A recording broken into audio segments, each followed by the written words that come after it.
สาธุเนาะมือนี่ก็ได้มาเที่ยวชม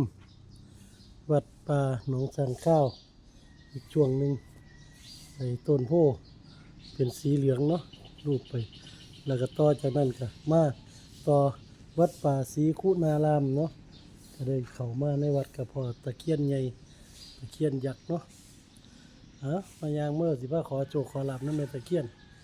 สำหรับผู้ที่ติดตามช่องต้นเงินต้นทองเนาะของนี้ก็คือต้นตะเคียนยักษ์เนาะสถานที่แห่งนี้เป็นสถานที่ศักดิ์สิทธิ์เคยเที่ยวมาช่วงเป็นกำลังสร้างอยู่เดือนหนึ่งประมาณ20 เทื่อพุ่นแหละเนาะมาวัดนี่กับสถานที่มาตอนนั้นมาขอเม็ดเพชรขอเม็ดพลอยขออัฐิเนาะมาแพงมากเรื่องเมตะเคียนยักษ์อยู่ตรงนี้มาพอตัวโชคตัวลาบFCเนาะมาพอผ่านมาเห็นโชคตัวลาบเมืองเกิงอยู่วงกลมไว้ปั๊บปุ่นเมืองลูกเป็นตัวใดเอามาเห็นอยู่นี่เอานี่นั่นเมตะเคียนเนาะเบิ่งเอาเด้อแคบออกตัวโชคตัวลาบมือสิไปเล่าไปน้อยไปยังกับไปส่วนที่ชอบเนาะ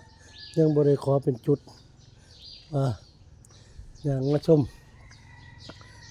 ตะเคียนใหญ่ตะเคียนยักษ์โอ้ใหญ่ยักษ์ใหญ่เนาะสถานที่ของในนางตะเคียนใหญ่ยาวใหญ่คนเดียวมาสดิษฐานแล้วก็สร้างมองอยู่มองเปิดทรัพย์เปิดโชคของ คนทุกคนสถานที่อย่างเบิ่งเอาเด้อพระแม่สิริวัณมณีศรีกูแก้วเนาะชื่อของแม่ตะเคียนต้นนี้เรียนได้ยกเข้าไว้ในการฐานที่วัดแห่งนี้วัดป่าศรีคุณารามเนาะสถานที่อย่างนี้พามาเยี่ยมชมมาขอโชคขอลาภขอสิ่งที่สวยที่งามในสถานที่แห่งนี้เนาะตั้งแต่สมัยเฮ็ดวัดสร้างวัดใหม่ๆก็ได้มานี่ละมาขอสิ่งที่ต้องการที่ปรารถนากับวัดเพิ่นนี่ละเนาะตอนนี้ มันมาขอช่วงนี้ก็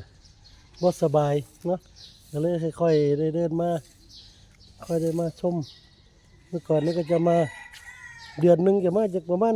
20 มื้อ25 มื้อมาวัดแห่งนี้เนาะเลยมาชม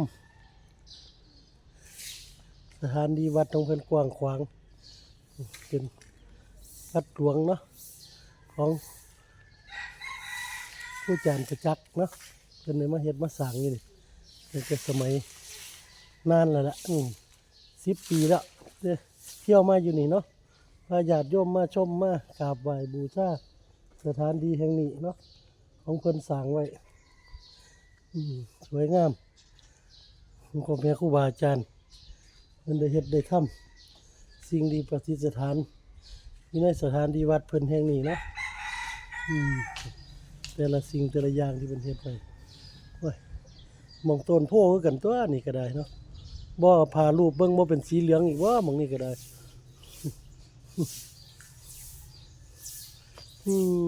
เป็นสีก็คือกันนี่เนาะสถานที่ศักดิ์สิทธิ์มันก็จะมีความศักดิ์สิทธิ์เนาะ ไปมาแล้วเมื่อกี้นี่ท่านไปแต่ว่ากับหัวจะได้ไปแล้วเที่ยวมาตอนเมื่อกี้จะมาตรงนี้ประจำมาขอเพชรขอลูกแก้วขอทุกอย่างอะไรอยู่นี่ตั้งแต่สมัยสร้างมาได้10 ปีแล้วล่ะจนย้ายออกไปหาพุ่นทางนอกเป็นของโยมหมูอยู่พุ่นละเที่ยวไปพุ่น เมื่อกี้ก็มาหาครูจันทร์อยู่นี่ละว้าโหคือออกสีเหลืองๆกันคือบ่ผ่าซุปน้ำรูปพวกเนี้ย ที่บ่เกิดโชคเกิดลาภเนี่ยบ่นี่พุ่นกล้วยแล้วเนี่ยพ่อแล้วเนี่ยกล้วยสายบุญพ่อแล้วFCพ่อละกล้วยอยู่ต้นไม้ต้นโพธิ์เหลืองคือกันนี่นั่นน่ะเมื่อกี้ได้ไปถ่ายถ้ำหม่องเป็นคือกันนะลักษณะคือกันผ่าซุปน้ำรูปกับเหลืองอันนี้ก็สิบ่เป็นคือกันบ่สี สีคือกันไหมครับต้นอยู่พุ่นไหมของปูไม่ไหม เอาเพิ่งเด้อห้ามเห็นโชคเห็นหลับเห็นซี่ก็ได้ทุกคนนี่แต่ว่าเห็นแล้วนี่นี่ในกับเศร้านี่เห็นละสุกความนี่เก่าแล้วเห็นแล้วกล้วย เอาเบิ่งเอาชั่วโมงนี่อธิษฐานเบิ่ง